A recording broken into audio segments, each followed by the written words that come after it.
Today on ANOKHI Daily Spotlight TV, it's all about inspired celebrations, an upcoming book by event designer extraordinaire Paras Mehta. Paras will be showing us how we can take event inspirations from his book and apply it at home when we're entertaining our guests, with 3 easy tips.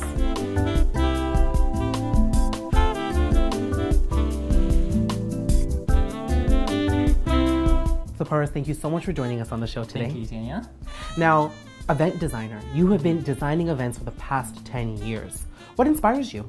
I think with event design, a lot of inspiration comes from a client's personality, what their likes and dislikes are, their travels, or any art that they have in their home. I like to do a site visit with the client to their home, and it really gives me a good sense of where I can take their design direction.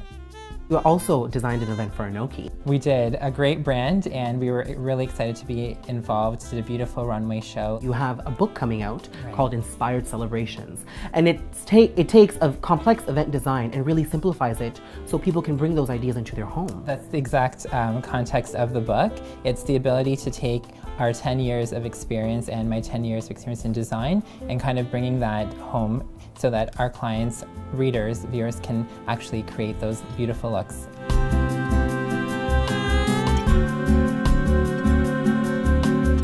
So Paras, we are sitting in front of a beautiful vignette that you've prepared for us right out of your book, Inspired Celebrations. You were mentioning to me 3 tips that are central to this vignette here today. So let's head into tip number 1, which was repetition.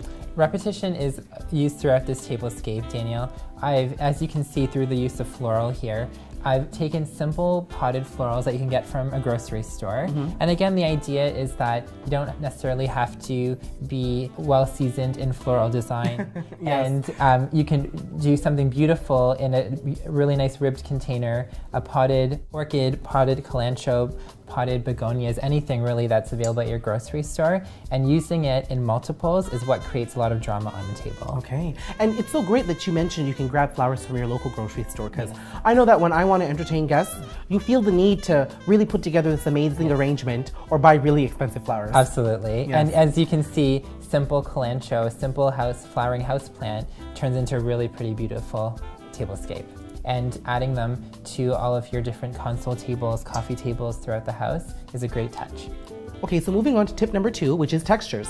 Yeah, texture is a really important design element here. Danielle, I've used texture with the place settings. Yes. So I've got a rattan charger, a beautiful glazed ceramic plate and stoneware plate on top.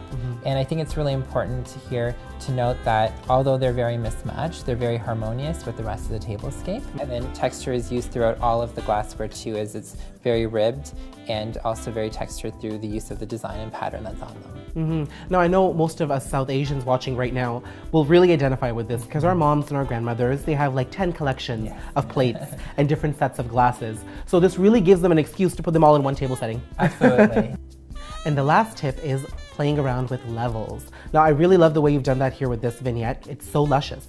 Thanks, Daniel. I think the use of levels is probably one of the most important parts of this tablescape and any tablescape or event design that we create.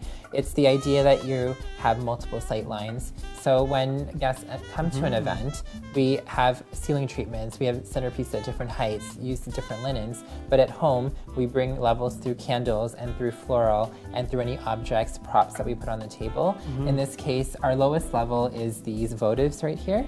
And these votives are great, very practical, but it's a great DIY project too, because I just took some scrapbook paper and I wrapped it around these glass votives. I love that idea. And it's just a very inexpensive, very affordable solution, but adds so much to the tablescape. Yeah. Thank you so much for joining us on the show today, Paras. Thank you, Danielle. Now, best of luck with the new book, Inspired Celebrations, which is going to be coming out in 2014.